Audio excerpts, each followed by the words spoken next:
B compassionate, surround yourself with your loved ones. ये बहुत important चीज है कि आप अपने आप को अपनी फैमिली के साथ जरूर रखें। Walk in the nature, maintain a gratitude journal, make time for your. ये क्या है कि पता है, ये चीज मैंने भी अपनी लाइफ में करी है, पता नहीं था कि ये इसका नाम भी होता है। कभी कभार आपको अगर लगता है कि आपके साथ हमेशा ही बुरा हो रहा है, कई लोग हमेशा ऐसा फील करते हैं, और ये टाइम सभी के लाइफ में एक ना एक बार आता है, ऐसा कुछ नहीं होता सर हमें तो नहीं वाला, आ जाएगा फिर आगे, जहां आपको लगेगा आपने बहुत कुछ किया लेकिन आपको रिटर्न में कोई उतनी वैल्यू नहीं दे रहा या आपके बारे में नहीं सोच रहा है। और ये जनरली आती है फैमिली के साइड से। अगर आप तैयारी कर रहे हैं और फिर आपको लग रहा होगा कि यार मेरे घर वाले तो मेरी मेहनत को उतनी कदर नहीं दे रहे, उनको लग रहा है कि मैं ऐसी कुछ थोड़ा बोड़ा कर रहा हूँ, मैं 9-9 घंटे पढ़ रहा हूँ, 10-10 घंटे पढ़ रहा हूँ। आपके स्ट्रगल को जब वैल्यू नहीं मिलती है ना, तब आपको ऐसा लगता है कि आप हर डायरेक्शन से आपको नेगेटिविटी आ रही है। तो एक्चुअली में क्या होता है कि लाइफ में आपके पास बहुत सारी पॉजिटिव चीजें भी हो रही होती है। दिन में आपके पास 5 या 6 चीजें ऐसी होती हैं जो पॉजिटिव होती है, जिसके लिए आपको थैंकफुल होना चाहिए भगवान को। भले ही वो आपको खाना मिल रहा हो, आपको एसी मिल रहा हो, छोटी छोटी चीजें। अब बात ये होती है कि जब आपकी लाइफ में जब छोटी पॉजिटिव चीजें होती हैं, आप उसको इसलिए डिस्कार्ड कर देते हो क्योंकि वो आपको लगता है वो नॉर्मल है। लेकिन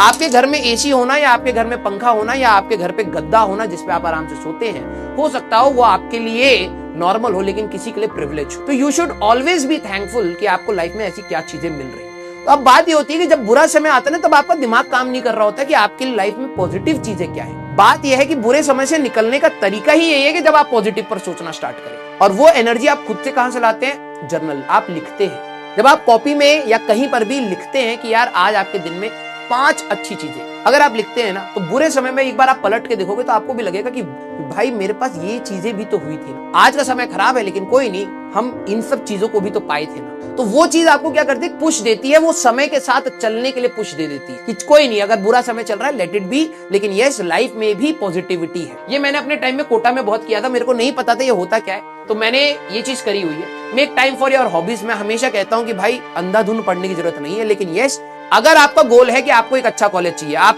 देखो ये चीज ना, मैं जनरली जब मैं बोलता हूँ तो सभी लोग गलत वे में लेते हैं, और वो ये है, मैं बोलता हूँ कि भाई पढ़ाई इतनी भी मत करो, तो फिर कंपटीशन कैसे क्रैक होगा? ये कौन होते हैं बताने वाले कितना पढ़ना चाहिए कितना नहीं पढ़ना चाहिए? अच्छा मैं बोलता हूँ कि नहीं भैया कि पढ़ाई कर लो बहुत ज्यादा, तो फिर आप बच्चे को पढ़ाने के लिए ठूस रहे हो, इंडियन एजुकेशन सिस्टम ये वो फलाना ठिकाना। ज्ञानी लोगों की कमी नहीं है। मैं हमेशा एक बात बोलता हूँ, आपको अपने लाइफ से क्या चाहिए पहले वो क्लियर कर लो। अगर आपको है कि नहीं कि भाई मैं अपने कंफर्ट जोन में खेलना चाहता हूं, उसके हिसाब से सिलेक्शन होगा तो होगा, नहीं होगा तो नहीं होगा, कोई दिक्कत वाली बात नहीं है। अगर आप उस एटीट्यूड को रखते हो तो चलो भैया, जैसे चलते हो वैसे चलाओ। 8 घंटा पढ़ना हो, 2 घंटा पढ़ना हो, 3 घंटा पढ़ना हो, वो आपका डिसीजन। सही में कंपटीशन की तैयारी करना चाहते हो तो मेरा काम यही है कि मैं आपको आईना दिखाऊं कि कंपटीशन में रियल कंपटीशन आपके लिए क्या कर रहा है। और अब बात आती है कि सर क्या मैं भी उतना ही पढ़ूं जितना वो पागलों के जैसे पढ़ रहा है? मैं कहता हूं आपका कैलिबर क्या डिसाइड करता है, आप कितनी लर्निंग हैबिट है आपके अंदर कितना पेशेंस है और आपका आईक्यू क्या है। अगर आप स्लो लर्नर हैं तो आपको समय देना पड़ेगा। आपको लग रहा हो कि वो 2 साल का समय